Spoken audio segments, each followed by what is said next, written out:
Bonsoir. Installez-vous confortablement et laissez votre esprit s'embarquer pour un voyage. Imaginez la voûte céleste, cette matière sombre, infinie et tranquille, parsemée des diamants d'étoiles lointaines. Elle semble éternelle et immuable. Mais que se passerait-il si je vous disais que cette sérénité apparente n'est qu'une illusion, qu'en cet instant précis, la trame même de l'espace-temps s'étire, et ce, à une vitesse qui contredit toutes les lois fondamentales de la nature que nous pensions connaître? Aujourd'hui, les scientifiques qui ont dédié leur vie à l'étude du cosmos sont dans un état proche de la panique. Les données issues des télescopes les plus puissants révèlent l'impensable. L'univers accélère d'une manière qui défie toute logique. Au cours de cette exploration, nous allons plonger ensemble dans ce grand mystère. Nous prendrons notre temps. Calmement, étape par étape, nous allons décortiquer comment nous en sommes arrivés à cette découverte stupéfiante et ce qu'elle signifie pour notre conception de la réalité. Préparez-vous à comprendre pourquoi les plus grands esprits de la planète estiment que nous sommes à l'aube d'une nouvelle physique. Pour saisir l'ampleur de la crise actuelle en cosmologie, nous devons remonter au début du XXe siècle. À cette époque, la plupart des scientifiques, y compris Albert Einstein lui-même, croyaient en un univers statique. Il avait toujours été et serait toujours tel que nous le voyions. Einstein était si certain de cette idée que lorsque sa propre théorie de la relativité générale prédit un univers instable, en contraction ou en expansion, il introduisit dans ses équations ce qu'on appelle la constante cosmologique. C'était, en substance, un artifice mathématique, une force antigravitationnelle artificielle destinée à empêcher son modèle d'univers de s'effondrer. Cependant, en 1929, l'astronome Edwin Hubble, en observant des galaxies lointaines, fit une découverte qui allait tout changer. Il remarqua que la quasi-totalité des galaxies s'éloignait de nous, et que plus une galaxie était éloignée, plus sa vitesse de fuite était rapide. C'était la preuve irréfutable que l'univers était en expansion. Einstein qualifia plus tard l'introduction de cette constante cosmologique de sa plus grande erreur. Pendant des décennies, le monde s'habitua à l'idée d'un univers en expansion, issu du Big Bang. Il était logique de supposer que cette expansion devait ralentir. Après tout, la gravité, cette force d'attraction de toute la matière dans l'univers, devait agir comme un frein gigantesque, stoppant progressivement cette impulsion initiale. C'est précisément cette hypothèse que les astronomes sont partis vérifier à la fin du XXe siècle. Ils s'attendaient à mesurer à quel point l'expansion de l'univers ralentissait. Mais ce qu'ils ont découvert a laissé le monde scientifique sous le choc. Tout a basculé en 1998. Deux groupes d'astrophysiciens indépendants, l'un dirigé par Saul Perlmutter et l'autre par Brian Schmidt et Adam Riess, travaillaient sur le même objectif. Ils cherchaient à mesurer la vitesse du ralentissement de l'expansion de l'univers. Pour cela, ils n'avaient besoin de balises fiables dans le cosmos, des objets d'une luminosité connue qui permettraient de déterminer précisément leur distance. Ces balises furent les supernovae de type Ia, 1A. C'est un type particulier d'étoile explosive qui se produit toujours avec la même puissance et par conséquent la même luminosité de crête. Imaginez une rangée d'ampoules identiques de 100 watts réparties sur un champ immense.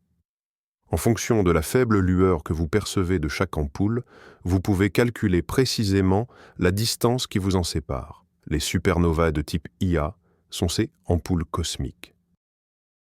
En les observant dans des galaxies extrêmement lointaines, les scientifiques pouvaient mesurer simultanément la distance de la galaxie et sa vitesse d'éloignement grâce au décalage vers le rouge. En comparant ces données pour différentes supernovas, ils espéraient tracer une carte précise de l'histoire de l'expansion cosmique. L'idée était simple, si l'expansion ralentissait, alors les supernovas lointaines, dont la lumière a mis des milliards d'années à nous parvenir, devaient s'éloigner plus rapidement dans le passé, que ce que prévoyait la loi linéaire de Hubble. Les scientifiques étaient absolument certains du résultat. Ils s'attendaient simplement à affiner les chiffres. Mais les données qu'ils ont recueillies étaient absurdes. Non seulement elles ne montraient aucun ralentissement, elles révélaient l'exact contraire. Les supernovas lointaines apparaissaient plus faibles qu'elles n'auraient dû l'être. Cela ne pouvait signifier qu'une seule chose. Elles étaient plus éloignées que prévu. Ce qui impliquait, par conséquent, que pendant le temps que leur lumière a mis à voyager jusqu'à nous, l'univers ne s'est pas élargi plus lentement, mais plus rapidement. L'expansion de l'univers est en accélération. Cette découverte était tellement illogique et révolutionnaire que les deux équipes scientifiques ont passé des mois entiers à vérifier et revérifier leurs données. Ils cherchaient de voler des erreurs dans les calculs, l'étalonnage des instruments ou la méthodologie elle-même. Les supernovas du passé pouvaient-elles être différentes? La poussière cosmique déformait-elle leur lumière plus fortement que nous ne le pensions? Chaque erreur potentielle fut examinée et écartée. Le résultat restait inébranlable. L'univers ne fait pas que s'étendre, il le fait de plus en plus vite. C'était comme si vous lanciez un ballon en l'air et qu'au lieu de ralentir pour retomber, il s'élançait vers le ciel à une vitesse croissante. Cela contredisait toutes nos notions intuitives de la gravité. La gravité est censée attirer, pas repousser. Pour expliquer ce phénomène, il fallut introduire une nouvelle entité, mystérieuse. On l'a baptisée « énergie sombre ». Ce terme n'explique pas ce qu'elle est, il ne fait qu'attribuer un nom à notre ignorance. Nous savons ce qu'elle fait, forcer l'espace à se dilater avec une accélération, mais nous n'avons aucune idée de sa véritable nature. Quelle que soit cette substance, elle doit posséder une propriété d'antigravité, c'est-à-dire une pression négative. Selon les calculs, cette mystérieuse énergie sombre représente environ 68% de toute la masse énergie de l'univers. 27% supplémentaires sont composés de la matière sombre, non moins énigmatique. Et seuls 5%, une fraction misérable, représentent tout ce que nous pouvons voir et dont nous sommes faits, les étoiles, les planètes, le gaz, la poussière, nous-mêmes. Pour cette découverte qui a complètement bouleversé la cosmologie, Perlmutter, Schmidt et Riess ont reçu le prix Nobel de physique en 2011. Ils nous ont ouvert les yeux sur le fait que nous vivons dans un univers composé à 95% de quelque chose dont nous ne savons absolument rien. Mais alors, qu'est-ce que l'énergie noire? L'hypothèse principale, et la plus simple d'un point de vue mathématique, suggère que l'énergie noire n'est rien d'autre qu'une propriété du vide lui-même, de l'espace vide. C'est ce que l'on appelle l'énergie du vide. Selon la théorie quantique des champs, l'espace vide n'est, en réalité, pas vraiment vide. Il fourmille de paires de particules et d'antiparticules virtuelles qui naissent et disparaissent constamment. Ces fluctuations quantiques devraient conférer au vide une certaine densité d'énergie. Et le plus fascinant, c'est que cette énergie du vide, si elle existe, se comporterait exactement comme l'énergie noire. Elle créerait une pression négative constante, repoussant l'espace. Cette idée s'intègre parfaitement à la théorie de la relativité générale d'Einstein. Rappelez-vous de sa plus grande erreur, la constante cosmologique, qu'il avait introduite pour stabiliser l'univers. Il s'avère qu'elle est mathématiquement équivalente à l'énergie du vide. Il se pourrait donc qu'Einstein ait eu raison, mais pour des raisons radicalement différentes. La constante cosmologique n'était peut-être pas une erreur, mais une intuition géniale. Toutefois, cette théorie, pourtant si élégante en apparence, se heurte à un problème colossal. Il est tellement immense qu'on le surnomme la pire prédiction de l'histoire de la physique, ou tout simplement la difficulté de la constante cosmologique. C'est parce que, lorsque les physiciens théoriciens tentent de calculer la densité d'énergie que devrait posséder le vide, En se basant sur la théorie quantique, ils obtiennent un nombre absolument sidérant. Ce nombre est supérieur à la densité d'énergie noire que nous observons réellement dans l'univers par 120 ordres de grandeur, c'est-à-dire un insuivi de 120 zéros. C'est l'écart le plus grand jamais enregistré entre une théorie et une observation expérimentale dans toute l'histoire des sciences. Imaginez que vous prédisiez qu'une personne mesurera 1,70 m et qu'elle atteigne la taille de l'univers observable. L'écart est du même ordre de grandeur. Cela nous indique qu'il nous manque quelque chose de fondamental, soit dans notre compréhension de la gravité, soit dans la mécanique quantique, soit même dans les deux à la fois. Face à un tel écart abyssal entre la théorie et l'observation, les scientifiques ont été contraints de chercher des explications alternatives pour l'énergie noire. L'une des alternatives les plus populaires est l'idée de la quintessence. Contrairement à la constante cosmologique qui, comme son nom l'indique, est une valeur statique, la densité d'énergie du vide ne change pas au fil du temps, la quintessence propose que l'énergie noire soit un champ dynamique qui imprègne l'ensemble de l'espace-temps. Ce champ peut changer et évoluer avec le temps. Le terme quintessence fait référence aux philosophes grecs antiques. Ils croyaient qu'en plus des 4 éléments terrestres, la terre, l'eau, l'air et le feu, il existait un 5e élément céleste, la matière même dont sont faites les étoiles et les planètes. La quintessence moderne est un champ scalaire hypothétique, similaire au champ de Higgs, responsable de la masse des particules. La densité d'énergie de ce champ, ainsi que sa pression, peuvent varier à mesure que l'univers se dilate. Cela ouvre beaucoup plus de possibilités qu'une constante cosmologique statique. Par exemple, dans l'univers primordial, ce champ aurait pu se comporter différemment d'aujourd'hui. Il est possible que son influence ne soit devenue dominante qu'au cours des derniers milliards d'années, ce qui expliquerait l'accélération que nous observons.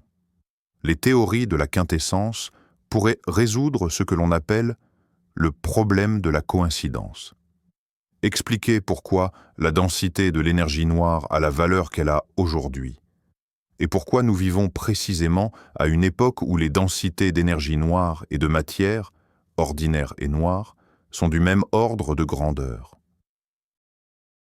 Si l'énergie noire était une constante, sa contribution dans le passé aurait été négligeable et elle dominerait absolument l'univers dans le futur. Notre époque apparaîtrait alors comme singulière. Les modèles basés sur la quintessence peuvent rendre notre ère beaucoup moins unique. Cependant, cette idée présente aussi des inconvénients. Premièrement, elle exige l'introduction d'une entité nouvelle, un champ inédit, qui n'a jamais été observé auparavant. Deuxièmement, il existe une multitude de modèles différents de quintessence et aucun d'entre eux ne dispose pour l'instant de confirmation expérimentale. Il ne s'agit, pour l'instant, que d'une construction théorique, certes élégante, mais hautement spéculative. On pourrait distinguer la constante cosmologique de la quintessence en mesurant de manière très précise l'histoire de l'expansion de l'univers. S'il s'avère que la densité de l'énergie noire n'est pas restée constante, cela fournirait un argument de poids en faveur de sa nature dynamique. Et si le problème ne venait pas d'une nouvelle énergie mystérieuse? Et si, tout simplement, nous comprenions mal la gravité elle-même? Cette idée est au cœur de toute une catégorie de théories que l'on appelle la gravité modifiée. Leur postulat est le suivant. La théorie de la relativité générale d'Einstein, qui décrit brillamment la gravité au sein du système solaire et dans la majorité des scénarios astrophysiques, pourrait en fait être incomplète. Peut-être qu'aux échelles cosmologiques, sur des milliards d'années-lumière, la gravité se comporte tout simplement différemment de ce que nous avons l'habitude de penser. Il se pourrait que sur ces distances colossales, la gravité cesse d'être une force d'attraction pour devenir une force de répulsion. Ou alors, elle s'affaiblit simplement d'une manière qui ne correspond pas aux prédictions d'Einstein. Dans ce scénario, l'expansion accélérée de l'univers que nous observons ne serait pas le résultat d'une hypothétique énergie noire, mais plutôt la manifestation de la véritable nature de la gravité elle-même. Cette approche est séduisante, car elle n'exige pas l'introduction de nouvelles entités, qui constitueraient, à elles seules, 95% de l'univers. Au lieu de cela, elle propose de modifier la loi fondamentale.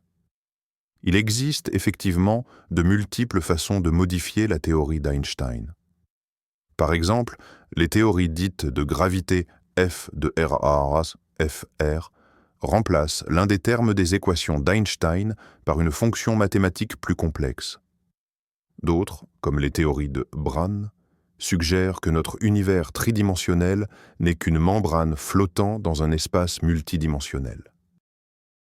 La gravité pourrait alors fuir dans ces dimensions supplémentaires, expliquant ainsi son affaiblissement sur de très grandes distances. Ces théories sont mathématiquement très complexes. Leur défi majeur est le suivant. Elles doivent non seulement expliquer l'expansion accélérée, mais aussi, et c'est crucial, reproduire avec exactitude tous les succès de la théorie d'Einstein aux échelles inférieures. Elles doivent réussir les tests au sein du système solaire, décrire précisément les ondes gravitationnelles issues de la fusion des trous noirs et des étoiles à neutrons, et prédire correctement le phénomène de lentille gravitationnelle. Or, parvenir à concilier tous ces éléments au sein d'une seule théorie élégante n'a pas encore été possible. De nombreux modèles de gravité modifiés ont déjà été réfutés par des observations ou sont tout simplement trop complexes à tester. Néanmoins, ce domaine de recherche demeure extrêmement actif. En effet, s'il s'avère qu'Einstein n'avait pas tout à fait raison, ce serait une véritable révolution scientifique, comparable à celle qu'il a lui-même provoquée en corrigeant les lois de Newton. L'énigme de l'expansion accélérée de l'univers était déjà en soi un défi majeur pour les scientifiques. Cependant, ces dernières années, la situation est devenue encore plus confuse et préoccupante. Une nouvelle crise a éclaté en cosmologie, baptisée la tension de Hubble ou la divergence de la constante de Hubble. La constante de Hubble, que l'on note H0 H0, est une grandeur fondamentale décrivant le taux d'expansion actuel de l'univers. Elle indique de combien de kilomètres par seconde la vitesse d'éloignement d'un objet augmente pour chaque mégaparsec de distance. Un mégaparsec équivaut à environ 3,26 millions d'années-lumière. Mesurer cette valeur avec une grande précision est l'un des objectifs clés de la cosmologie moderne. En la connaissant, nous pouvons déterminer l'âge, la taille et le destin futur de l'univers. Le problème est que les deux méthodes principales et les plus fiables pour mesurer la constante de Hubble donnent des résultats différents et statistiquement incompatibles. Il ne s'agit pas d'une simple marge d'erreur, mais d'une divergence fondamentale qu'aucune erreur connue ne permet d'expliquer. La première méthode est dite locale ou de proximité. Elle repose sur la construction de ce qu'on appelle l'échelle des distances cosmiques. Les astronomes mesurent les distances jusqu'aux étoiles proches, utilisent ensuite ces étoiles pour étalonner les distances jusqu'aux objets plus éloignés dans d'autres galaxies et continuent ainsi, pas à pas, jusqu'aux galaxies très lointaines où explosent les fameuses supernovas de type Ia. Cette approche, perfectionnée grâce à des décennies d'utilisation du télescope Hubble, donne une valeur de la constante de Hubble d'environ 73 km par seconde par mégaparsec. La seconde méthode est dite globale ou précoce. Elle s'appuie sur l'étude du fond diffus cosmologique, le FDC. Cette lumière fossile résiduelle du Big Bang qui imprègne tout l'univers. Le satellite Planck a mesuré avec une précision incroyable les plus infimes fluctuations de température au sein de ce rayonnement. Ces fluctuations contiennent des informations sur les paramètres de l'univers primordial. En utilisant le modèle cosmologique standard, connu sous le nom de lambda CDM, Les scientifiques peuvent calculer quel devrait être le taux d'expansion actuel de l'univers pour que les conditions initiales produisent l'image du FDC que nous observons.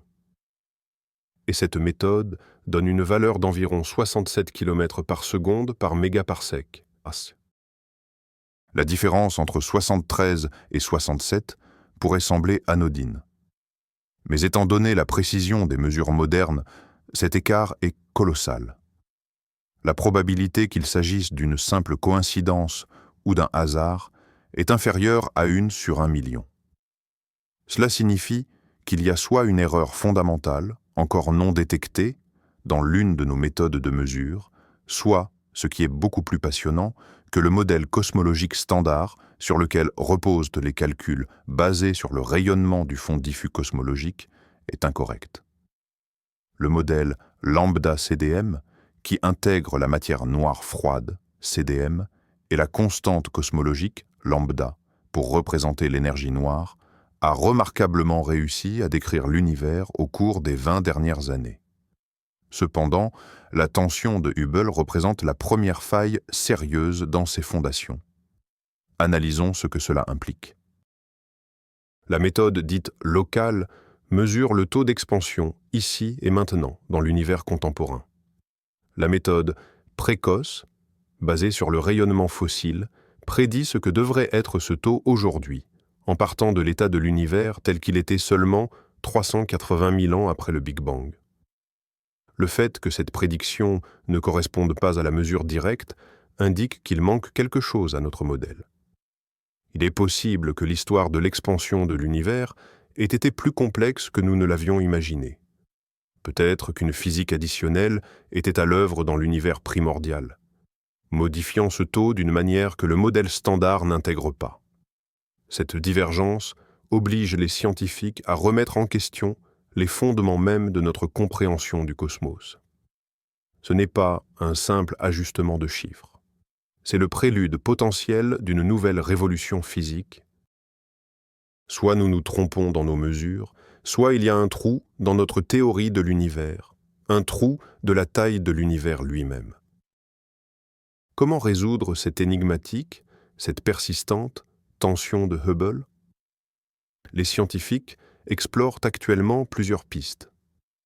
La première, et la plus évidente, consiste à traquer d'éventuelles erreurs systématiques dans les mesures. Les astronomes qui utilisent la méthode dite locale passent au peigne fin leur échelle cosmique des distances.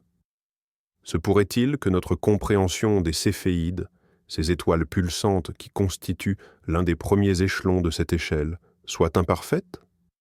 Leurs propriétés dépendent-elles de leur environnement ou de la composition chimique de la galaxie qui les héberge? Et si les supernovas de type 1A n'étaient pas les chandelles standards, si fiables que nous pensions? Peut-être que leur luminosité évolue avec le temps ou qu'elle dépend du type de galaxie dans laquelle elles explosent. D'un autre côté, l'équipe travaillant avec les données du télescope Planck réévalue minutieusement ses propres résultats. Il pourrait y avoir des effets subtils liés à la manière dont le rayonnement fossile a interagi avec le gaz et la poussière de notre propre galaxie, des effets qui n'auraient pas été pris en compte intégralement. Pour l'instant, et malgré des efforts colossaux, aucune source d'erreur probante n'a été identifiée dans l'une ou l'autre des méthodes. Les deux équipes restent absolument certaines de leurs résultats. Ce constat nous pousse vers une seconde possibilité, beaucoup plus radicale. La nécessité de modifier le modèle cosmologique standard, le modèle lambda-CDM. L'idée la plus populaire dans ce sens est l'introduction de ce que l'on appelle l'énergie noire précoce ou énergie noire primordiale. Cette forme d'énergie hypothétique aurait dû être présente dans l'univers jeune durant les premières centaines de milliers d'années après le Big Bang. Elle aurait agi comme une poussée supplémentaire, augmentant brièvement le taux d'expansion. Ensuite, cette énergie noire précoce se serait rapidement désintégrée, ne laissant aucune trace, si ce n'est une vitesse d'expansion modifiée.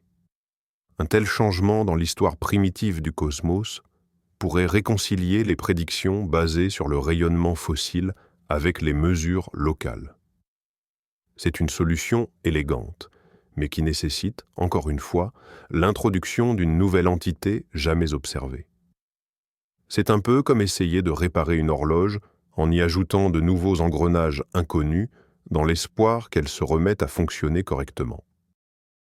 D'autres pistes incluent des formes exotiques de matière noire qui pourraient interagir avec le rayonnement, ou même l'hypothèse que des constantes fondamentales, comme la constante gravitationnelle, auraient pu varier au fil du temps. Toutes ces théories restent, pour l'instant, hautement spéculatives, mais leur simple émergence témoigne de la gravité avec laquelle la communauté scientifique prend cette énigme. Un nouvel acteur, porteur d'espoirs immenses, est venu s'immiscer dans cette énante histoire déjà si complexe, le télescope spatial James Webb. Lancé fin 2021, Webb est le télescope infrarouge le plus puissant jamais conçu. Son miroir gigantesque et ses instruments ultrasensibles lui permettent de sonder les confins de l'espace et par conséquent les premières époques de l'existence de l'univers. L'une des missions clés de Webb était précisément de vérifier et d'affiner les mesures de la constante de Hubble. Il peut observer les céphéides et les supernovas sur des distances bien plus grandes et avec une clarté supérieure à celle de Hubble. Cela devait permettre soit de déceler une erreur dans la méthode dite locale, soit de la confirmer avec une confiance accrue.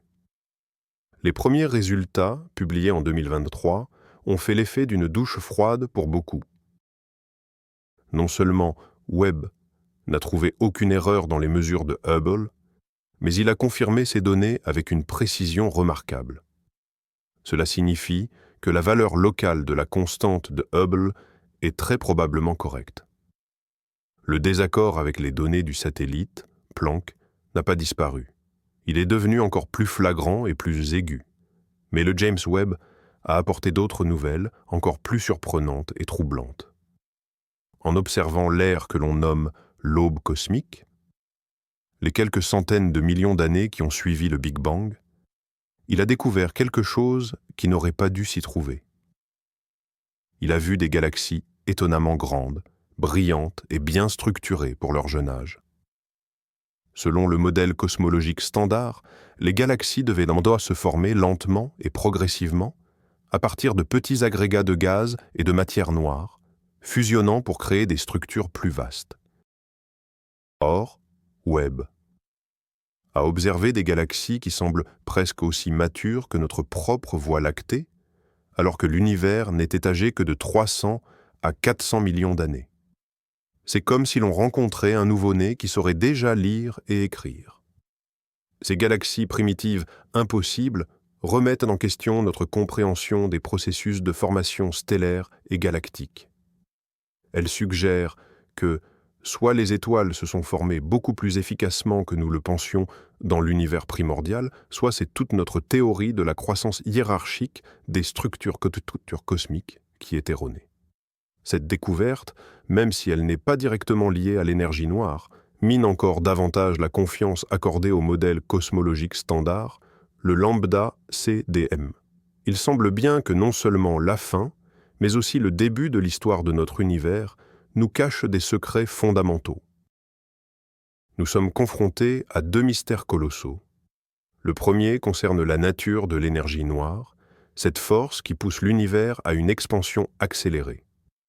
Le second, c'est la tension de Hubble, un désaccord qui suggère que notre modèle actuel de l'expansion de l'univers est tout simplement incorrect. Ces problèmes obligent les physiciens à envisager les scénarios les plus exotiques et les plus sombres pour l'avenir du cosmos. Si l'énergie noire s'avère être une simple constante cosmologique, l'accélération se poursuivra indéfiniment à un rythme constant. Ce scénario mène à ce que l'on appelle la mort thermique, ou le grand gel, Big Freeze. Les galaxies s'éloigneront les unes des autres de plus en plus vite. D'ici 100 milliards d'années, toutes les galaxies, à l'exception de celles liées gravitationnellement à notre groupe local, auront disparu derrière l'horizon cosmologique. Le ciel nocturne de nos lointains descendants deviendra un vide glacial et obscur. Éventuellement, même les étoiles de notre galaxie, désormais isolées, s'éteindront. Le gaz nécessaire à la formation de nouvelles étoiles s'épuisera. L'univers se transformera en un lieu froid, sombre et vide, uniquement rempli de reliques stellaires refroidies, de trous noirs et de particules élémentaires s'éloignant à l'infini les unes des autres. C'est la perspective la plus probable selon les données actuelles, aussi sombre soit-elle. Toutefois, si l'énergie noire est une entité plus dynamique, comme la quintessence, d'autres possibilités s'ouvrent. Par exemple, ce champ pourrait s'affaiblir avec le temps, voire changer de polarité, passant d'une force répulsive à une force attractive. Dans ce cas, l'expansion accélérée céderait la place à un ralentissement puis à une contraction. L'univers se mettrait à s'effondrer sur lui-même en une singularité. Ce serait le Big Crunch, ou grand effondrement, l'inverse exact du Big Bang. Mais il existe un troisième scénario. Le plus dramatique de tous, il se réaliserait si l'énergie noire appartenait à la catégorie de la fameuse énergie fantôme. Dans cette hypothèse, sa densité ne reste pas constante, mais augmente inexorablement. L'accélération de l'expansion deviendrait alors de plus en plus violente. C'est le scénario du grand déchirement, Big Rip. Des milliards d'années avant la fin, les galaxies lointaines s'échapperont de nous. Des millions d'années plus tard, la gravité ne pourra plus maintenir la Voie lactée unie et elle se désintégrera. Quelques mois avant l'issue, le système solaire sera mis en pièces. Une demi-heure avant, la Terre sera pulvérisée. Et dans les dernières fractions de seconde, même les atomes et les noyaux atomiques seront déchirés. Le tissu même de l'espace-temps serait réduit dans lambeaux. Lequel de ces destins se réalisera dépend de la valeur exacte d'un unique indicateur, le paramètre d'équation d'état de l'énergie noire. Les mesures actuelles indiquent que cette valeur est très proche de celle correspondant à la constante cosmologique, mais la marge d'erreur laisse encore la porte ouverte à la fois à l'énergie fantôme et à la quintessence. Revenons au point de départ, à l'idée même de l'expansion de l'univers. En 1929, Edwin Hubble, utilisant le télescope le plus puissant de l'époque à l'observatoire du mont Wilson, a mesuré le décalage vers le rouge dans le spectre des galaxies lointaines. Ce décalage vers le rouge est l'équivalent de l'effet Doppler appliqué au son. Quand une source sonore, comme une sirène d'ambulance, s'éloigne de vous, la hauteur du son diminue. De la même manière, lorsqu'une source lumineuse s'éloigne, la longueur d'onde de sa lumière augmente, se déplaçant ainsi vers l'extrémité rouge du spectre. Hubble a alors découvert une corrélation claire. Plus une galaxie est éloignée, plus sa lumière est décalée vers le rouge, ce qui signifie qu'elle s'éloigne de nous rapidement. Cette loi, baptisée loi de Hubble, est devenue la première confirmation observationnelle d'un univers en expansion. Il est crucial de comprendre que les galaxies ne volent pas simplement à travers l'espace comme les fragments d'une bombe. C'est l'espace-temps lui-même qui se dilate, entraînant les galaxies avec lui. Imaginez la surface d'un ballon de baudruche en train d'être gonflé, sur laquelle des points représentent des galaxies. À mesure que le ballon se gonfle, chaque point s'éloigne de tous les autres, et plus la distance initiale entre deux points est grande, plus leur vitesse de séparation sera rapide. Cependant, aucun des points n'est le centre de cette expansion. De la même façon, notre univers n'a pas de centre.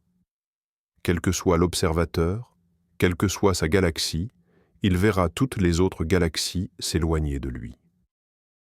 L'idée d'un univers statique, chère à Einstein, était profondément ancrée dans la pensée philosophique et scientifique depuis des millénaires.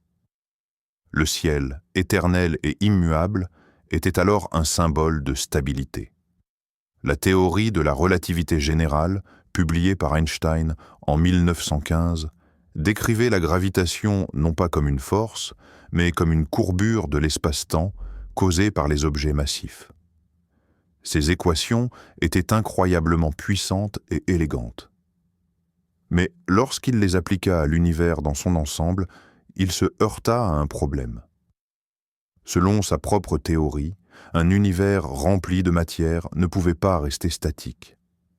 L'attraction mutuelle de toutes les galaxies devait inéluctablement le faire se contracter. Pour pallier cette difficulté, il introduisit un terme dans ses équations qu'il nomma la constante cosmologique. Ce terme représentait une certaine énergie interne de l'espace lui-même, créant une force de répulsion qui venait équilibrer la gravité. Cela permettait d'obtenir une solution statique. Lorsque Hubble prouva que l'univers était en expansion, Einstein considéra cette démarche comme inutile et profondément erronée. L'ironie du sort veut que, 70 ans plus tard, cette même erreur soit revenue en physique pour devenir l'explication la plus probable de l'expansion accélérée, mais dans un contexte entièrement nouveau. Après la découverte de Hubble, le modèle du Big Bang chaud s'est imposé comme la théorie dominante. Selon cette approche, l'univers est né d'un état extrêmement chaud et dense il y a environ 13,8 milliards d'années, et il est en expansion et en refroidissement constant depuis lors. Ce modèle faisait plusieurs prédictions fondamentales. Premièrement, il postulait l'existence du rayonnement fossile, une rémanence de la première époque chaude qui devait s'être refroidie jusqu'à atteindre une température de quelques degrés seulement au-dessus du zéro absolu. Ce rayonnement a été découvert en 1965, offrant ainsi la plus puissante confirmation de la théorie. Deuxièmement, la théorie prévoyait un ratio spécifique pour les éléments légers, l'hydrogène, l'hélium et le lithium, qui devaient s'être formés durant les toutes premières minutes de l'existence de l'univers. La quantité observée de ces éléments dans les étoiles les plus anciennes correspond exactement à ces prédictions. Dans le cadre de ce modèle, la gravité devait agir comme un frein. Imaginez une course entre la poussée initiale de l'expansion et la force de la gravitation. Le destin de l'univers dépendait alors de sa densité globale. Si cette densité était supérieure à une certaine valeur critique, la gravité l'emporterait finalement, provoquant la contraction de l'univers. Si la densité était inférieure à cette valeur critique, l'expansion continuerait éternellement, mais en ralentissant constamment. Enfin, si la densité était exactement égale à la densité critique, l'expansion se poursuivrait également pour toujours, mais sa vitesse tendrait vers zéro. Jusqu'en 1998, tout le débat tournait autour de ces trois seuls scénarios. Personne n'aurait pu imaginer qu'il existait une quatrième option, totalement illogique. Regardons de plus près pourquoi les supernovae de type Ia sont considérées comme d'excellentes chandelles standards. Ces événements surviennent au sein de systèmes stellaires binaires. Dans ces systèmes, l'une des étoiles est une naine blanche, un résidu extrêmement dense et compact d'une étoile semblable à notre Soleil. Son compagnon peut être soit une étoile ordinaire, soit une autre naine blanche. Grâce à sa gravité puissante, la naine blanche aspire de la matière de son étoile compagnon. Sa masse augmente donc progressivement. Lorsque la masse de la naine blanche atteint une certaine limite critique, appelée la limite de Chandrasekhar, qui équivaut environ à 1,4 fois la masse de notre Soleil, elle devient instable. Une réaction thermonucléaire incontrôlable se déclenche dans son noyau et en l'espace de quelques secondes, l'étoile explose complètement. Étant donné que cette explosion se produit toujours lorsque la même masse critique est atteinte, la quantité d'énergie libérée et, par conséquent, la luminosité maximale de l'explosion sont pratiquement toujours les mêmes. C'est ce qui en fait des indicateurs de distance parfaits. Les astronomes ont réussi à calibrer leur luminosité avec une très grande précision, en tenant compte des légères variations. C'est précisément la fiabilité de cette méthode qui a donné tant de poids à la découverte stupéfiante de l'expansion accélérée de l'univers. Si ces chandelles standards avaient été moins standards, ce résultat aurait pu être attribué à une simple incertitude. Or, dans ce cas, tout indiquait que quelque chose d'étrange se passait avec l'univers lui-même. Le prix Nobel de l'année 2011 a été décerné avec la formulation suivante: pour la découverte de l'expansion accélérée de l'univers grâce à l'observation de supernovae lointaines. Cette distinction a officialisé le fait que notre vision du monde était complètement bouleversée. La cosmologie s'est clairement divisée en deux époques, avant et après 998.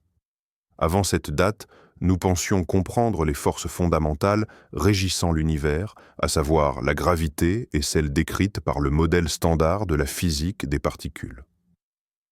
Après 1998, il est devenu évident que l'élément le plus dominant de l'univers, l'énergie noire, échappe totalement à notre compréhension.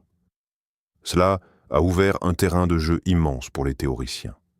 Des centaines, voire des milliers d'articles scientifiques ont été consacrés à tenter d'expliquer la nature de cette énergie noire. Cette découverte a également donné une impulsion décisive à la création de nouveaux projets d'observation encore plus ambitieux.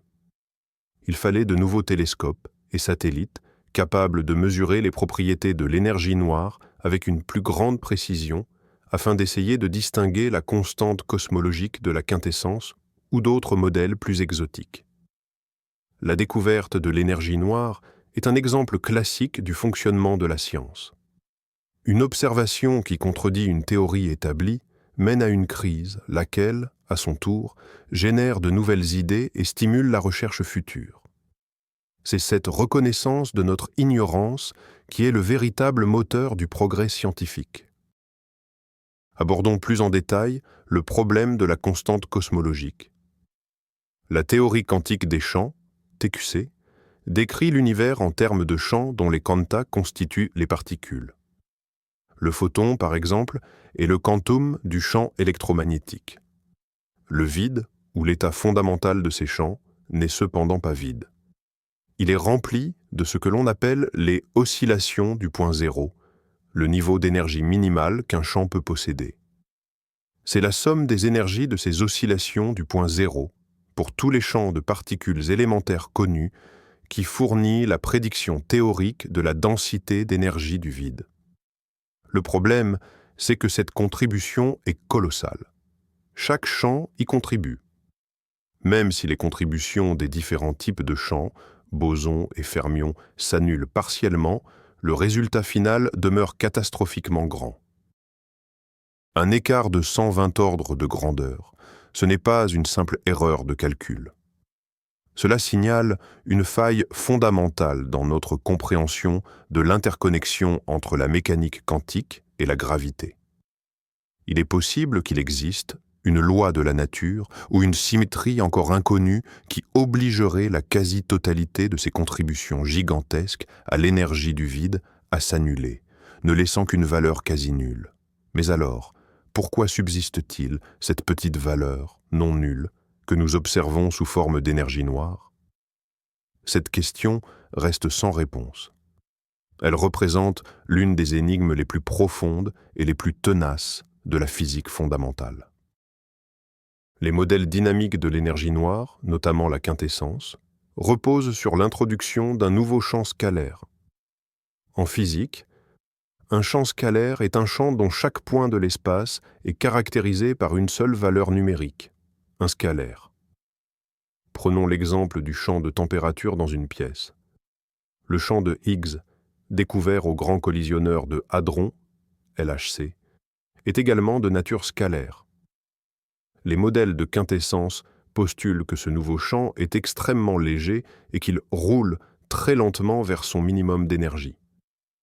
On peut l'imaginer comme une bille dévalant une pente extrêmement douce. C'est précisément cette évolution lente qui génère l'effet de pression négative, responsable de l'accélération de l'expansion cosmique. Selon la forme de cette pente, que l'on appelle le potentiel du champ, ses propriétés peuvent varier considérablement. Dans certains modèles, le champ finira par s'arrêter complètement, et l'énergie noire deviendra alors indiscernable de la constante cosmologique. Dans d'autres, il continuera à rouler indéfiniment. Il existe même des modèles où ce champ pourrait se mettre à osciller, entraînant une alternance entre des périodes d'expansion accélérée et des périodes de décélération. Le principal avantage de cette approche réside dans sa grande flexibilité. En ajustant la forme du potentiel, il est possible de décrire quasiment n'importe quel scénario d'expansion de l'univers. Mais c'est aussi là que réside sa faiblesse. Sans données expérimentales permettant de restreindre le choix des modèles, la quintessence reste davantage un catalogue de possibilités qu'une véritable théorie prédictive. Les théories de la gravitation modifiée tentent de résoudre le problème sans introduire de nouvelles entités. Elles postulent que l'équation d'Einstein n'est peut-être qu'une approximation. De la même manière que les lois de Newton sont une approximation de la théorie de la relativité pour les faibles vitesses et les champs gravitationnels peu intenses, la théorie d'Einstein pourrait elle aussi n'être qu'une approximation d'une théorie de la gravité plus fondamentale. L'un des premiers et des plus célèbres exemples de gravité modifiée fut la théorie MOND, pour Modified Newtonian Dynamics. Dynamique newtonienne modifiée, proposée dès les années 80. Elle visait à expliquer la courbe de rotation des galaxies sans devoir faire appel à la matière noire. Cette théorie postulait que la loi de Newton changeait lorsque les accélérations devenaient extrêmement faibles. Les théories modernes de la gravité modifiée sont beaucoup plus complexes. Elles s'attaquent directement à la géométrie même de l'espace-temps. Par exemple, dans les théories impliquant des dimensions supplémentaires, la gravité pourrait être forte à courte distance, mais se diluer dans un plus grand volume de l'espace aux échelles cosmologiques. Cela produirait alors un effet similaire à celui de l'expansion accélérée de l'univers. Tester de telles théories est extraordinairement difficile. Il faut rechercher de fines déviations par rapport aux prédictions de la relativité générale dans le mouvement des planètes, dans la propagation de la lumière des galaxies lointaines. C'est l'effet de lentille gravitationnelle, et dans la forme des ondes gravitationnelles elles-mêmes. Pour l'instant, la théorie d'Einstein réussit tous ses tests avec brio. Mais alors, comment la matière noire s'intègre-t-elle dans cette image globale? La matière noire est l'autre grand mystère de la cosmologie. Contrairement à l'énergie noire, elle nous est connue depuis beaucoup plus longtemps. Dès les années 1930, l'astronome Fritz Zwicky, en observant des amas de galaxies, a remarqué qu'elles tournaient beaucoup trop vite. La masse visible, composée d'étoiles et de gaz, était nettement insuffisante pour les maintenir ensemble par la seule force de leur gravité. Elles auraient dû se disperser. Zwicky a donc supposé qu'une quantité colossale de matière invisible était présente dans ces amas, qu'il a baptisé matière noire. Plus tard, dans les années 70, Vera Rubin a découvert le même phénomène en étudiant la rotation des galaxies spirales individuelles. Leurs parties externes tournaient à la même vitesse que leurs parties internes, ce qui contredisait purement et simplement les lois de Kepler. Ceci ne pouvait s'expliquer que si les galaxies étaient plongées dans des halos massifs composés de matière noire. Contrairement à l'énergie noire, qui tend à tout repousser, la matière noire se comporte exactement comme la matière ordinaire. Elle exerce une attraction gravitationnelle. Elle n'émet ni n'absorbe la lumière.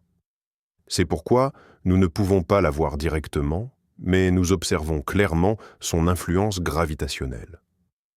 On suppose que la matière noire est composée de particules exotiques qui ne sont pas incluses dans le modèle standard de la physique des particules. C'est la raison pour laquelle le modèle cosmologique standard, dit lambda CDM, lambda cold dark matter, unit ces deux entités sombres. Dans ce modèle, la matière noire est responsable de la formation des structures de l'univers, les galaxies et leurs amas. tandis que l'énergie noire est responsable de son expansion accélérée aux étapes tardives de son histoire. La matière noire et l'énergie noire sont-elles intrinsèquement liées? C'est l'une des questions les plus fascinantes de la cosmologie actuelle. Dans le modèle standard lambda CDM, on les considère comme des entités totalement indépendantes. Elles n'interagissent qu'à travers la force gravitationnelle.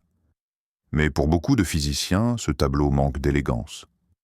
Avoir deux composantes de l'univers totalement différentes, dominantes et pourtant invisibles, cela ressemble à une coïncidence un peu trop troublante. C'est pourquoi de nombreuses théories tentent de les unifier. Par exemple, les modèles dits de substance noire unifiée postulent l'existence d'un champ ou d'un fluide sombre unique. Au premier stade de l'univers, celui-ci se serait comporté comme de la matière noire, s'agglomérant et formant des structures. Tandis qu'au stade ultérieur, il aurait commencé à agir comme de l'énergie noire, provoquant l'expansion accélérée. D'autres modèles envisagent l'existence d'un faible couplage entre la matière noire et l'énergie noire. Par exemple, les particules de matière noire pourraient se désintégrer, générant ainsi de l'énergie noire. Une telle interaction laisserait des traces subtiles, mais observables, dans la structure à grande échelle de l'univers ou dans le fond diffus cosmologique. La recherche de ces indices est d'ailleurs l'une des missions principales des futures études cosmologiques. Si nous parvenons à prouver que la matière noire et l'énergie noire ne sont en réalité que les deux faces d'une même médaille, ce sera une avancée colossale dans notre compréhension du secteur sombre de l'univers. Mais revenons à cette fameuse tension de Hubble. Cet écart entre les mesures précoces et tardives du taux d'expansion n'est pas une simple énigme théorique. Il frappe au cœur de notre modèle cosmologique actuel. Prenons une analogie. Imaginez que vous ayez deux clichés de la même personne, l'un datant de l'enfance, l'autre de l'âge adulte. À cela s'ajoute le modèle standard de la croissance humaine. En vous basant sur la photo du bébé, vous prédisez que la taille adulte devrait être d'1,80 m. Mais lorsque vous mesurez directement la personne, vous trouvez 2 mètres. Il y a donc un problème. Soit votre modèle de croissance est erroné, il a peut-être connu une poussée de croissance adolescente anormale que le modèle n'a pas anticipée, soit l'une des images où le maître ruban ment. En cosmologie, le rayonnement fossile est la photo de l'univers bébé. Notre modèle standard est la courbe de croissance. Et les mesures de supernova sont le maître ruban que nous utilisons pour évaluer la taille de l'univers adulte. Et ça ne colle pas. Ceci nous force à nous demander qu'est-ce qui s'est passé dans l'adolescence de l'univers pendant les milliards d'années séparant l'époque du rayonnement fossile et aujourd'hui, que nous ignorons totalement. Examinons plus en détail les deux méthodes de mesure de la constante de Hubble. La méthode locale, basée sur l'échelle des distances cosmiques, est une approche directe. Elle n'est tributaire d'aucun modèle cosmologique spécifique. Elle consiste simplement à mesurer la distance et la vitesse. La première étape est de mesurer les distances des étoiles proches au sein de notre galaxie, et ce, en utilisant la méthode de la parallaxe. Il s'agit d'une technique purement géométrique qui repose sur le décalage de la position d'une étoile par rapport à des objets plus lointains lorsque nous l'observons depuis différents points de l'orbite terrestre. En connaissant les distances précises de ces étoiles, nous pouvons ensuite étalonner la luminosité des céphéides, ces étoiles géantes pulsantes dont la période de pulsation est strictement liée à leur brillance intrinsèque. En observant les céphéides dans les galaxies voisines, nous sommes alors capables de mesurer la distance qui nous en sépare.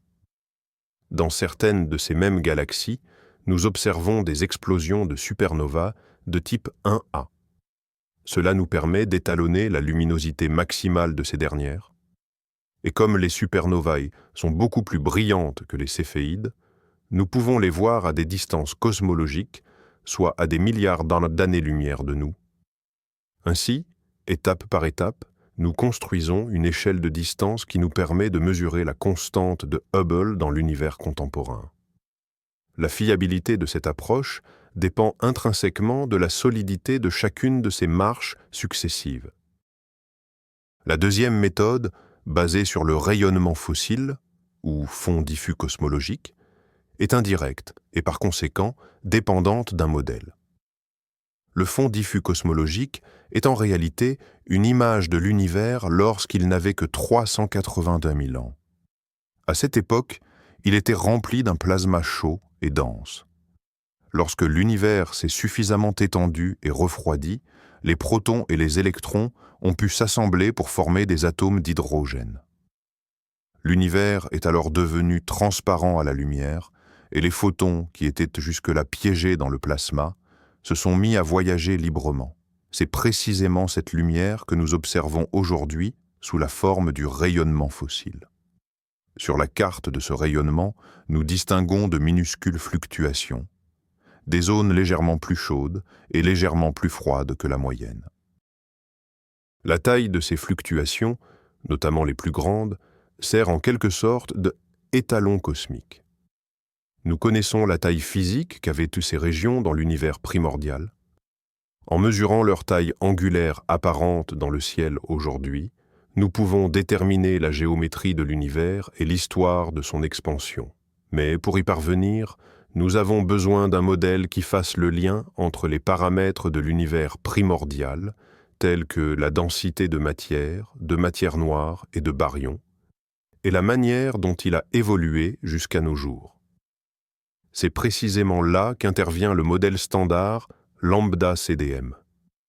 Si ce modèle est exact, alors les calculs basés sur les données de la mission Planck devraient fournir une valeur précise de la constante de Hubble.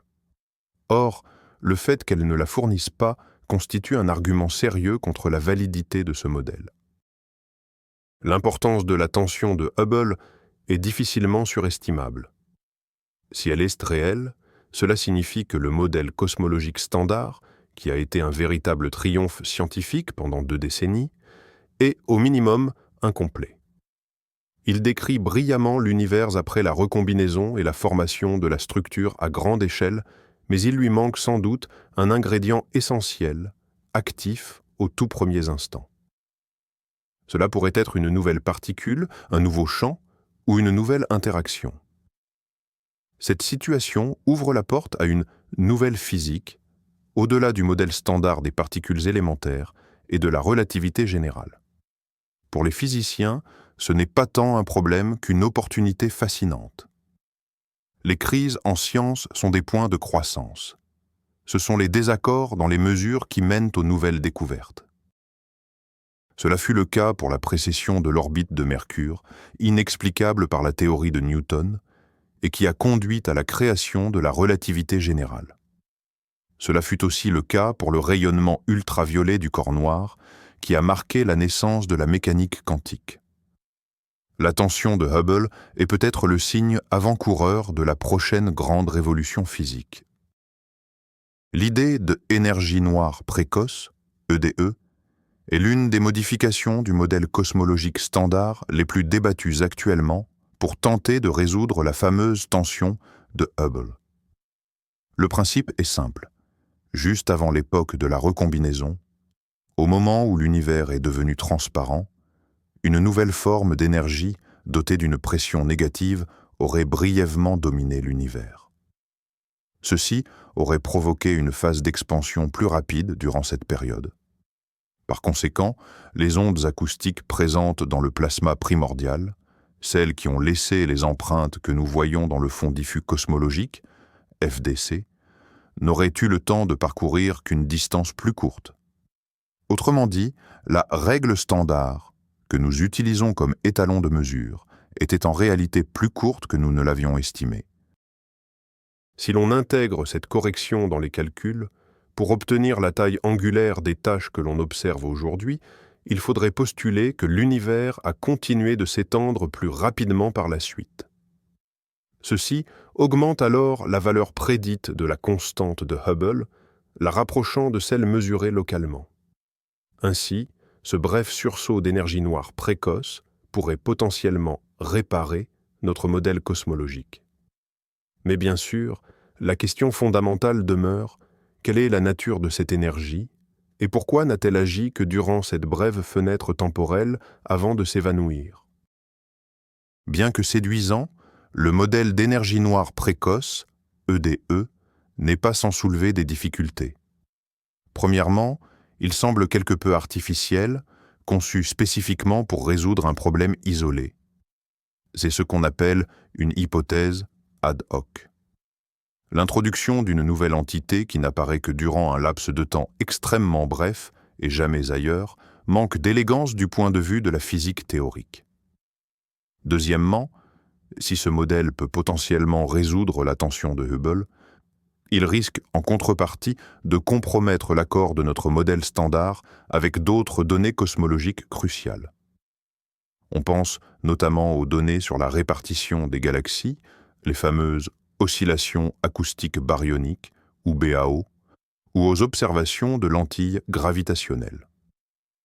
Certaines versions de l'EDE sont en contradiction flagrante avec ces observations. Les chercheurs travaillent activement à élaborer un modèle capable de résoudre ce désaccord sans introduire de nouveaux problèmes.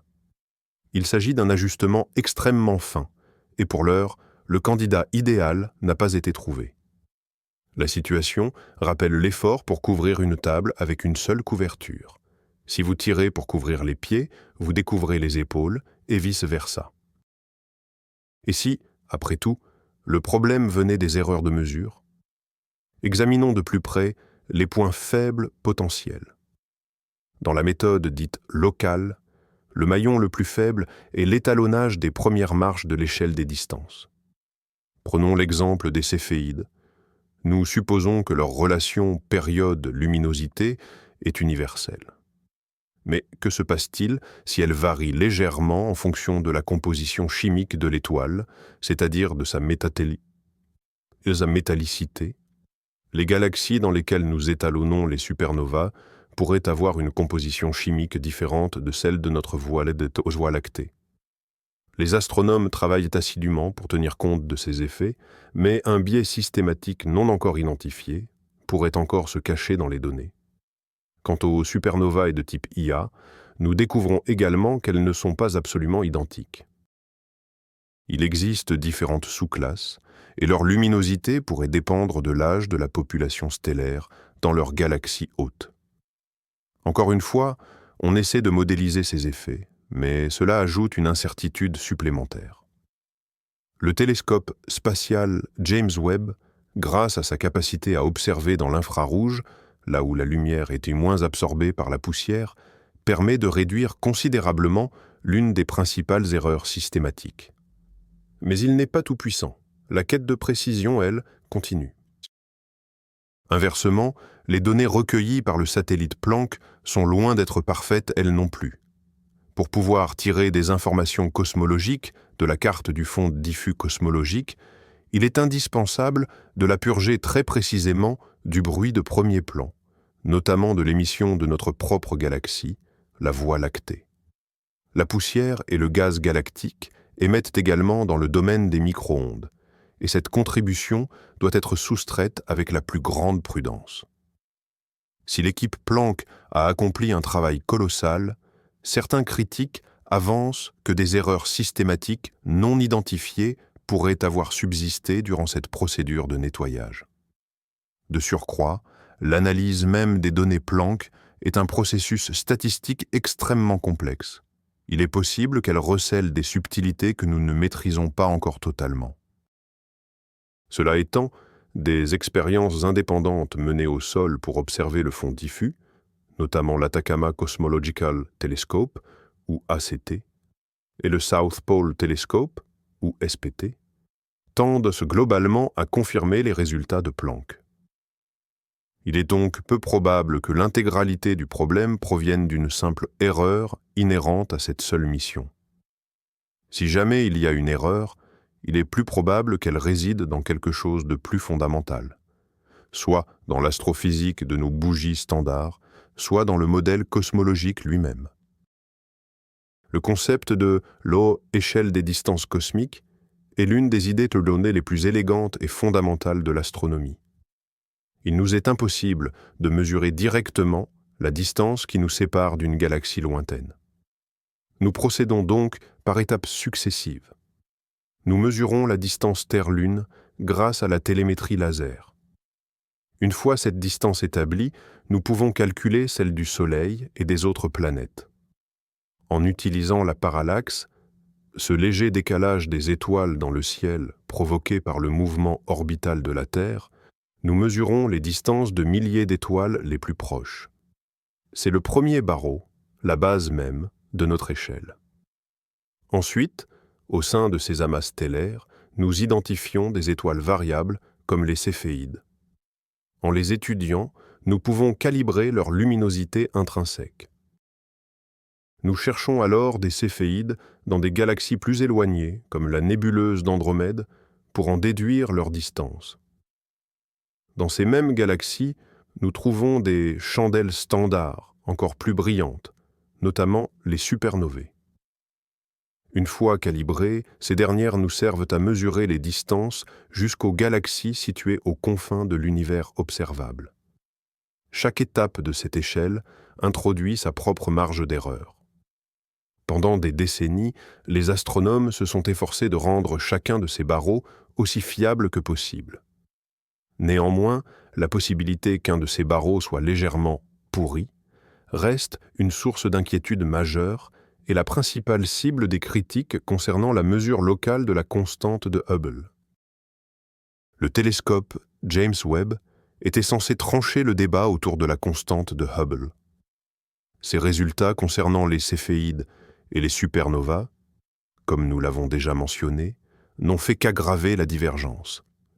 Mais sa contribution à cette histoire pourrait s'avérer encore plus profonde.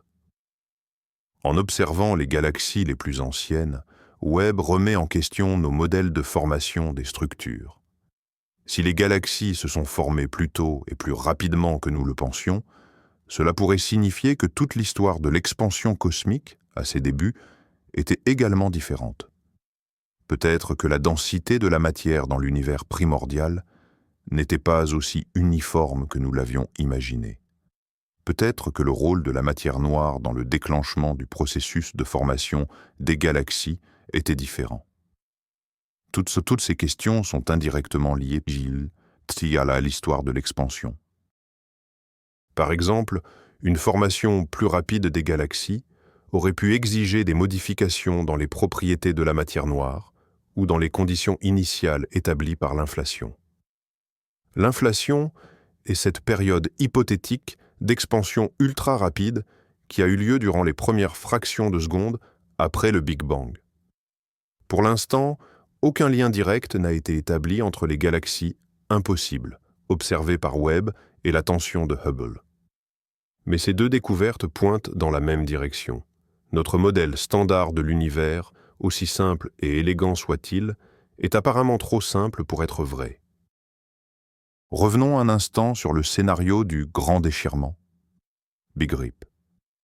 Il repose sur l'hypothèse de l'énergie fantôme.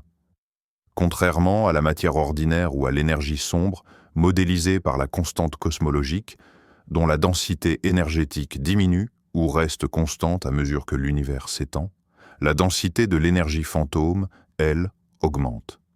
Ce phénomène provoque une croissance exponentielle, non pas simplement de la vitesse, mais de l'accélération même de l'expansion. Cette force qui repousse l'espace devient de plus en plus puissante.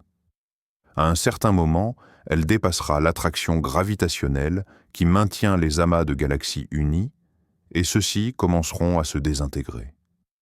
Ensuite, cette force surpassera la gravité qui retient les étoiles au sein des galaxies. Puis, elle vaincra la gravité liant les planètes à leurs étoiles. Finalement, elle deviendra plus forte que les forces électromagnétiques qui maintiennent les atomes et les molécules, et même plus forte que l'interaction nucléaire forte qui lie les protons et les neutrons au sein des noyaux. C'est la fin absolue de toute chose.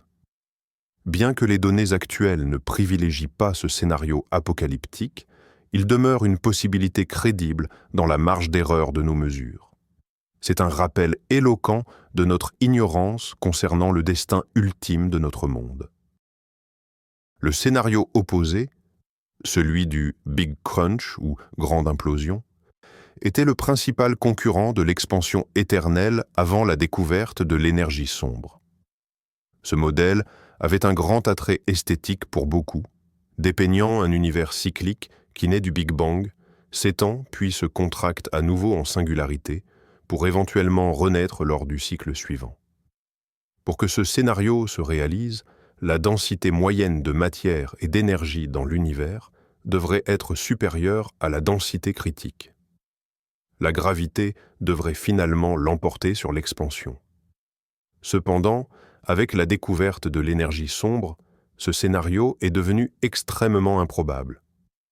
Néanmoins, comme nous l'avons déjà évoqué, si l'énergie sombre est un champ dynamique appelé quintessence, rien ne l'empêche de modifier ses propriétés dans un futur lointain et de passer d'une entité répulsive à une entité attractive. Ainsi, même si tout semble indiquer une expansion éternelle pour le moment, nous ne pouvons pas être absolument certains que les règles du jeu ne changeront pas dans des dizaines, voire des centaines de milliards d'années. Le destin de l'univers n'est donc pas encore totalement scellé. Le scénario de la Mortegiroms, la mort thermique, ou du grand gel, est actuellement le plus probable selon les prédictions du modèle lambda CDM. Il découle directement du second principe de la thermodynamique, appliqué à l'ensemble de l'univers. Cette loi stipule que l'entropie, c'est-à-dire la mesure du désordre au sein d'un système clos, ne fait qu'augmenter avec le temps.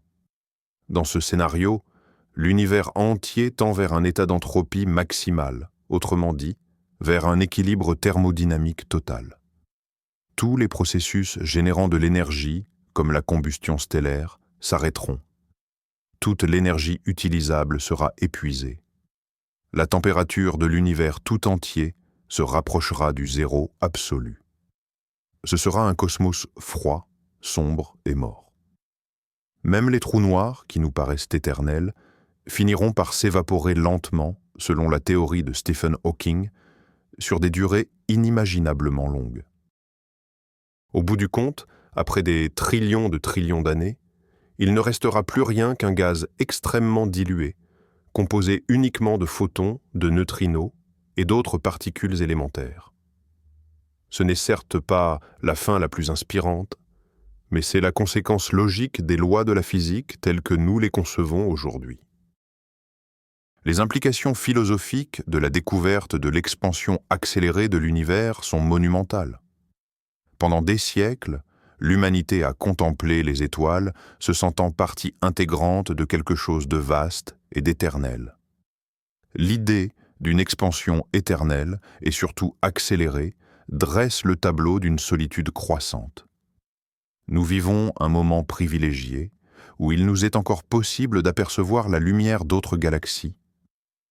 Dans un futur lointain, les observateurs de l'univers seront condamnés à la solitude, ne voyant plus que leur propre galaxie mourante, se détachant sur la noirceur absolue du ciel.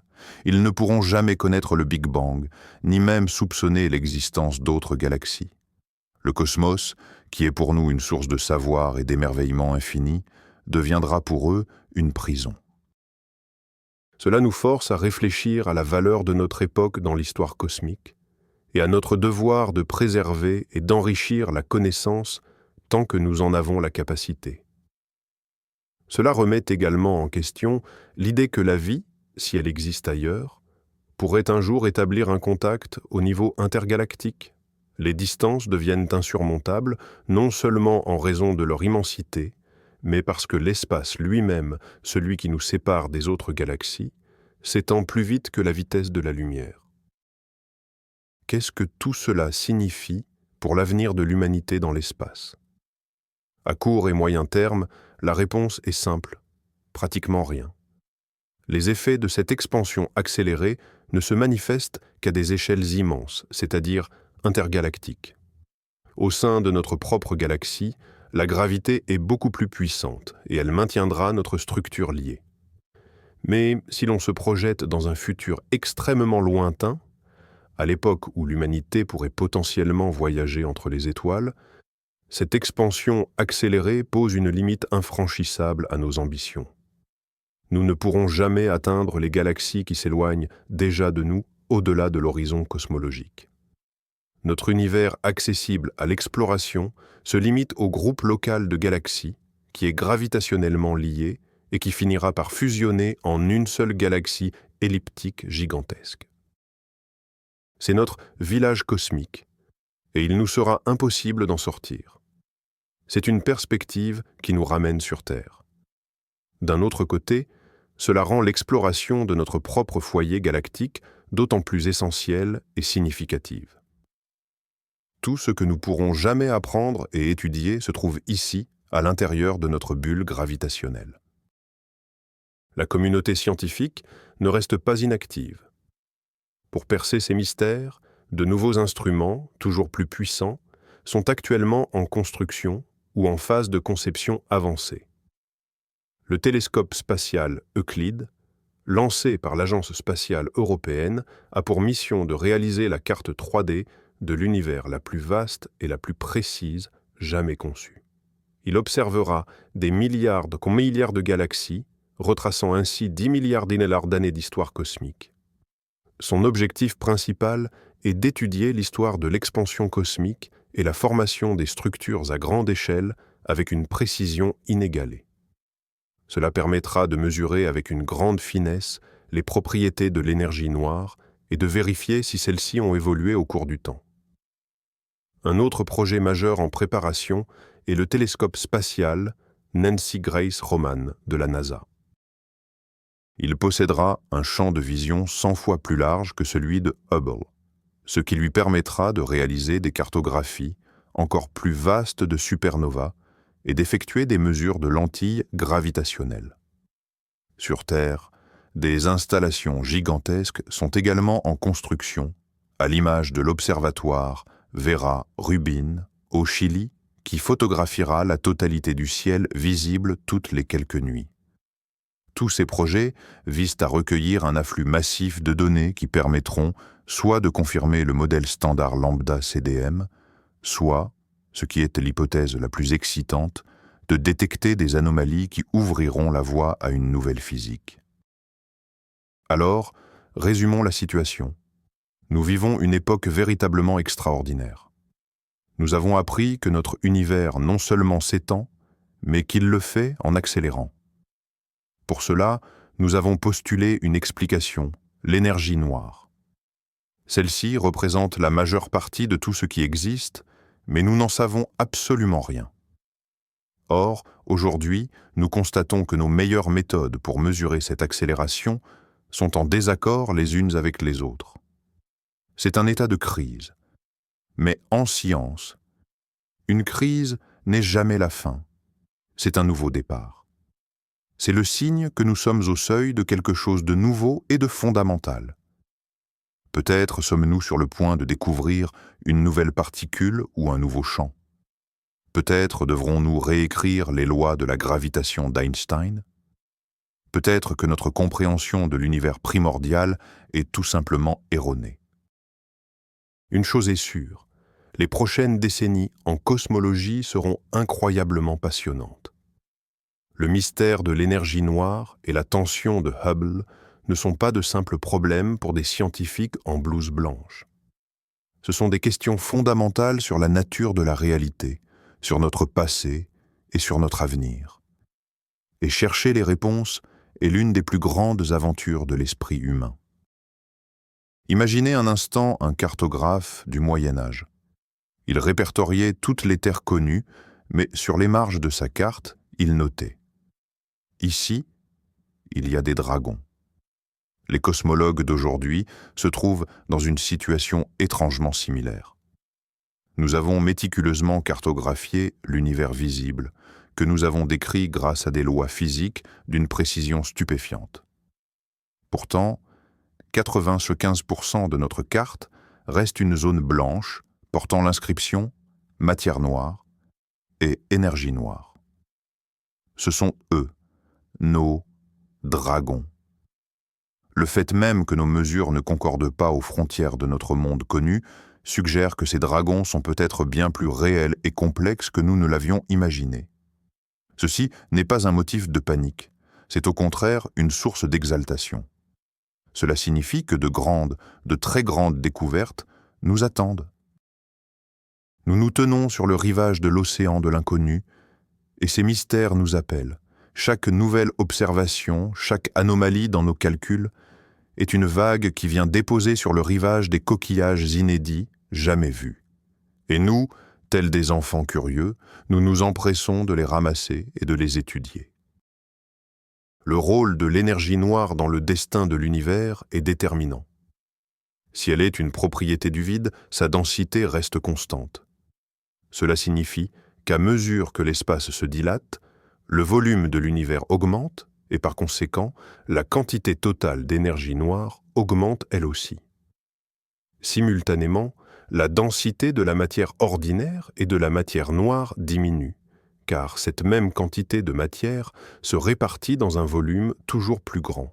C'est la raison pour laquelle l'énergie noire n'a commencé à dominer qu'au cours des derniers milliards d'années. Dans l'univers primordial, la matière était dominante et sa gravité freinait l'expansion.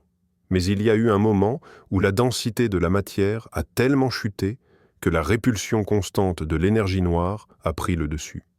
Cette transition, du ralentissement à l'accélération, s'est produite il y a environ 5 à 6 milliards d'années. Nous vivons désormais à l'ère de la domination de l'énergie noire.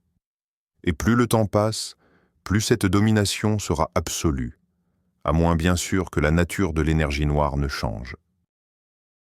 L'attention de Hubble, en substance, remet en question l'intégralité de la chronologie cosmologique que nous pensions connaître. Si l'univers s'est effectivement étendu plus rapidement à ses débuts que nous ne l'avions estimé, cela modifie radicalement notre évaluation de son âge, le moment où son expansion est passée d'une phase de décélération à une phase d'accélération, ainsi que de nombreux autres paramètres fondamentaux. Imaginez découvrir que l'horloge sur laquelle vous vous êtes fié toute votre vie a toujours été déréglée. Il faudrait revoir entièrement votre emploi du temps. C'est exactement la situation dans laquelle se trouvent actuellement les cosmologues. Leur mission est de comprendre à quel moment précis cette horloge cosmique s'est déréglée. Est-ce que cela s'est passé dans la première fraction de seconde, pendant la période d'inflation? Ou est-ce survenu plus tard, peut-être à cause d'une mystérieuse énergie noire précoce? Ou bien, est-ce que cette horloge est fausse maintenant et la nature même de l'énergie noire est en train de changer d'une manière que nous n'arrivons pas encore à capter? La réponse à cette question définira pour les années à venir la direction de toute la physique fondamentale. En fin de compte, tous ces mystères convergent vers un seul point. Notre compréhension des deux piliers de la physique moderne est incomplète.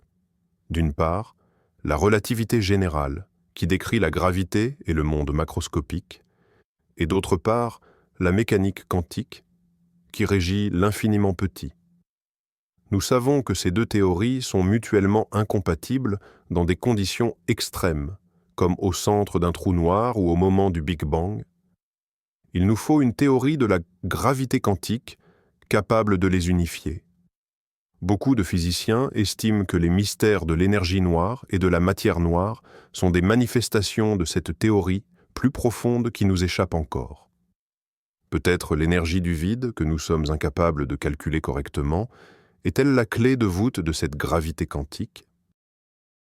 Peut-être la tension de Hubble est-elle le premier indice observationnel nous montrant en quoi cette nouvelle théorie diffère des anciennes. Nous sommes à la recherche d'un nouvel Einstein, quelqu'un qui saura voir au-delà de ces faits disparates et contradictoires pour révéler une nouvelle image du monde, plus simple et plus élégante. Ainsi, nous arrivons au terme de notre voyage d'aujourd'hui. Nous avons vu comment l'assurance des scientifiques, face à une vision du monde jusqu'alors bien ordonnée, a été remplacée par la perplexité et même l'inquiétude. Nous pensions que la gravité ralentissait l'expansion de l'univers, mais il s'est avéré que la mystérieuse énergie noire la force à s'accélérer. Nous avions construit un modèle cosmologique standard qui semblait tout expliquer, Mais aujourd'hui, ces fondations vacillent sous la pression de données nouvelles et souvent contradictoires. La tension de Hubble, les galaxies primitives impossibles découvertes par le télescope James Webb, tout cela n'est pas qu'un ensemble de simples anomalies. Ce sont des signaux alarmants qui nous indiquent que nous passons à côté de quelque chose d'énorme, de fondamental dans notre compréhension de l'univers. Et curieusement, c'est la meilleure des nouvelles pour la science. Car ce sont précisément ces moments qui précèdent les plus grandes percées. Nous vivons à l'aube d'une nouvelle ère en physique, et nul ne sait quelle découverte stupéfiante elle nous apportera. Merci d'avoir passé ce moment avec moi, à réfléchir aux plus grandes énigmes du cosmos. J'espère que ce récit vous aidera à vous endormir paisiblement, bercé par l'immensité et les mystères de notre incroyable univers. N'oubliez pas de vous abonner à la chaîne, de mettre un j'aime si cela vous a intéressé, et de partager vos réflexions dans les commentaires. Et maintenant, la question principale. Selon vous, qu'est-ce qui se cache derrière cette accélération? S'agit-il d'une erreur dans nos calculs complexes, ou est-ce le signe d'une physique totalement nouvelle et encore insoupçonnée? Bonne nuit.